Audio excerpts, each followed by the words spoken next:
So friends, as you know that we are covering a series of literary theory and culture study, and this video is a part of this series. And today we are going to talk about structuralism and what is structuralism. So friends, आज हम बात करने वाले हैं कि structuralism क्या होता है और structuralism के क्या क्या एलिमेंट्स हैं। इस वीडियो में हम इन टॉपिक्स पर बात करेंगे। Introduction of structuralism, what is structuralism, structuralism in literature, structuralism in poem, structuralism in story, and field of structuralism, and last में major concept and writers of structuralism. So friends, my name is Afsar Khan and you are watching Scholar 360. So let's start the video. Structuralism जो word है वो structure से आया है। इसका मतलब है स्ट्रक्चर। इस दुनिया में हर एक चीज का एक स्ट्रक्चर है और हर एक चीज एक स्ट्रक्चर को फॉलो करती है। फॉर एग्जाम्पल, अगर हम देखें कि केमिस्ट्री और फिजिक्स में हर एक चीज या मैटर जो होती है वो मॉलिक्यूल्स से बने होते हैं और मॉलिक्यूल्स एटम से बने होते हैं और एटम में भी कई तरीके के एलिमेंट्स होते हैं, जैसे कि इलेक्ट्रॉन, न्यूट्रॉन और प्रोटॉन। कहने का मतलब है बड़ी बड़ी चीज़ें छोटी छोटी चीज़ों से मिलकर बनती हैं। जैसे एक बड़ी दीवार होती है वो छोटी छोटी ईंटों से मिलकर बनती है, उसी तरह से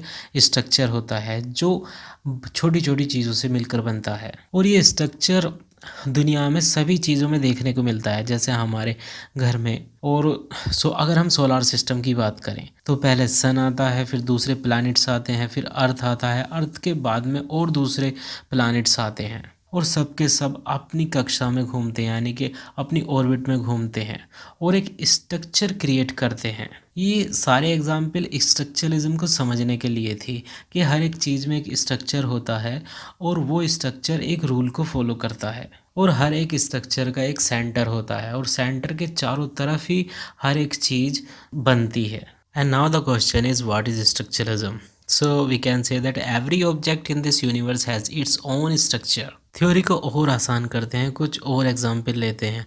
अगर हम जानना चाहते हैं कि इंडिया क्या है तो हमें जानना होगा कि इंडिया कहाँ पर है। इसके लिए सबसे पहले हमको पता होना चाहिए कि अर्थ क्या होती है। उसके बाद में हम जानेंगे कि कॉन्टिनेंट कहाँ पर है, फिर एशिया कहाँ पर आता है, फिर इसकी पॉलिटिक्स को जानना होगा और फिर जाके हमें पता चलेगा कि इंडिया असल में है क्या। या फिर इतनी सारी चीज़ जानने के बाद में हमें इंडिया के बारे में जानकारी होगी। वन मोर एग्जाम्पल, अगर हम किसी भी टेक्स्ट को पढ़ना चाहते हैं तो सबसे पहले हमें पढ़ना आना चाहिए। उसके लिए हमें वर्ड्स की जानकारी होनी चाहिए कि वर्ड्स की क्या मीनिंग है। उसके बाद में हमें वर्ड्स को मिला करके सेंटेंस की जानकारी होनी चाहिए कि किस तरह वर्ड्स एक साथ मिलकर एक सेंटेंस बनाते हैं और फिर सेंटेंस मिलकर एक पैराग्राफ बनाते हैं। उसके बाद में उसकी मीनिंग किस तरह क्रिएट होती है और फिर उसके बाद में पूरी जो टेक्स्ट है वो अपना रूप किस तरह लेता है। सो आई होप यहाँ तक ये सब चीज़ों को जानने में कोई मुश्किल नहीं हुई होगी। अब बात करते हैं स्ट्रक्चरलिज्म इन लिटरेचर। जैसा कि हमें पता है जो वर्ड्स होते हैं वो एक स्ट्रक्चर का पार्ट होते हैं, जिन्हें सही जगह पर सही समय पर यूज़ करने से एक मीनिंगफुल टेक्स्ट बनता है। और इस स्ट्रक्चर की सबसे छोटी जो चीज़ होती है उसको यूनिट कहते हैं और ये यूनिट आपस में मिलकर एक टेक्स्ट बनाती है और ये टेक्स्ट एक पर्टिकुलर रूल को फॉलो करते हैं, जो कि ग्रामर के रूल्स हो सकते हैं। स्ट्रक्चरलिज्म इन पोएम, एक पोएम के स्ट्रक्चर में अलग अलग तरह की यूनिट्स होती है, जिसमें साउंड्स, फ्रेजेस, पॉज, पंक्चुएशन और वर्ड्स, ये सारी यूनिट्स एक पोएम को बनाती हैं। और अगर हम इस पोएम को समझना चाहते हैं या पढ़ना चाहते हैं तो हम इन सब यूनिट्स को एक साथ मिलाकर पढ़ेंगे, तब जाके हमारे माइंड में पोएम्स के वर्ड्स के थ्रू एक पिक्चर क्रिएट होगी और तब ये पिक्चर क्रिएट होगी तो हमें पोएम समझ आ जाएगी। तो हमने यहाँ पर देखा कि एक पोएम की जो मीनिंग तब बनती है जब यूनिट्स एक साथ रखी जाएं और उन्हें एक साथ पढ़ा जाए। तो हम कह सकते हैं कि पोएम में एक सिंगल वर्ड की अपने आप में कोई मीनिंग नहीं होती। ये वर्ड अपनी मीनिंग क्रिएट तब करता है जब वो दूसरे वर्ड्स के साथ में रखा जाता है या फिर वो दूसरे यूनिट्स के साथ में काम करता है। And this is the structure of a poem. So it will be right to say that structuralism is a examination of structure of a text और पोएम्स, फिल्म, नॉवेल, ड्रामा और एनीथिंग। मतलब structuralism में text का जो structure है उसको examine करते हैं। अब बात करते हैं फील्ड ऑफ स्ट्रक्चरलिज्म की कि स्ट्रक्चरलिज्म की क्या फील्ड है।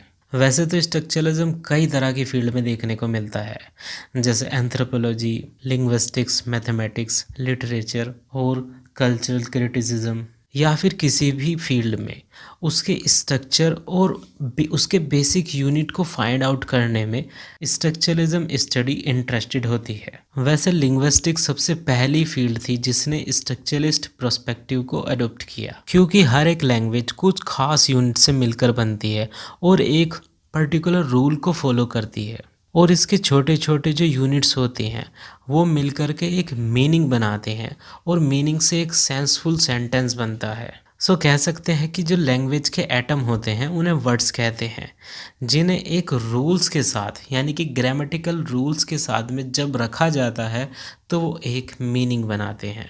स्ट्रक्चरलिज्म इन स्टोरी, जनरली हमने बहुत सारी स्टोरीज सुनी होंगी, हमें पता होगा, हमने पढ़ी होंगी बहुत सारी स्टोरीज। अगर एक स्टोरी को दूसरी स्टोरी से कंपेयर किया जाए तो उसके करेक्टर्स अलग अलग हो सकते हैं, उसकी सेटिंग अलग अलग हो सकती है, उसके एलिमेंट्स अलग अलग हो सकते हैं, लेकिन बहुत सारी स्टोरीज में क्या होता है, फॉर एग्जाम्पल उसमें एक स्टेप मदर होती है, एक प्रिंसेस होती है और एक प्रिंस होता है, और ये तीन चीज़ों को सुनकर आप समझ गए होंगे कि स्टोरी किस तरह की होने वाली है, क्योंकि अगर ऐसी कोई स्टोरी है तो उसका स्ट्रक्चर एक जैसा ही होगा। सो हर एक चीज़ में स्ट्रक्चर होता है। अब बात करते हैं स्ट्रक्चरलिज्म के कुछ मेजर राइटर्स और उनके कॉन्सेप्ट्स की। स्ट्रक्चरलिज्म में सबसे पहला जो नाम आता है वो आता है फर्डिनेंड डी सॉसर का। He is structuralist and semiotics. Ferdinand ने जो कॉन्सेप्ट दिए हैं वो इस तरह से दिए हैं: langue, parole, theory of sign and signifier and signified. उसके बाद में जो राइटर आते हैं वो है रोमन जैकोब्सन, इन्होंने जो कॉन्सेप्ट दिया है वो है मेटाफर एंड मेटानोमी का। उसके बाद में रोनाल्ड बार्थेस और उनकी थ्योरी है कोड्स की। और उसके बाद में आते हैं जिराल्ड जेनेट और उनकी थ्योरी है नैरेटिव डिस्कोर्स एंड पैराडॉक्स। इसके बाद में आते हैं Russian formalist and structuralist Mikhail बख्तिन, जिनकी बात हमने पिछली वीडियो कल्चर स्टडी में भी की थी, जिन्होंने अपनी बुक प्रॉब्लम ऑफ डॉस्टोवेस्की 1965 में लिखी और दूसरी बुक रेबियाज एंड हिज वर्ल्ड 1965 में लिखी। और जो इन्होंने कॉन्सेप्ट दिए हैं वो इस तरह से हैं: डायलॉजिज्म, पॉलीफोनी, कार्निवलस्क, हेट्रोग्लोसिया। और भी बहुत सारे टॉपिक्स हैं जो स्ट्रक्चरलिज्म में आते हैं, जैसे Russian formalism, the Prague school, semiotics, structuralist narratology. इस टॉपिक की फील्ड बहुत वाइड है, इसमें बहुत सारे कॉन्सेप्ट हैं, इसमें बहुत सारे राइटर्स भी हैं। ये वीडियो सिर्फ और सिर्फ स्ट्रक्चरलिज्म को जानने के लिए थी कि what is structuralism and what is structure, and I hope आपको इसका आइडिया हो गया होगा। इस वीडियो में मैंने इसके मोस्ट इम्पोर्टेंट एलिमेंट्स को ही मेंशन किया है, बाकी जो इसके मोस्ट इम्पोर्टेंट राइटर्स हैं या कॉन्सेप्ट है उनको हम किसी दूसरी वीडियो में डिटेल में एनालाइज करेंगे। So friends, thanks for watching us, have a nice day.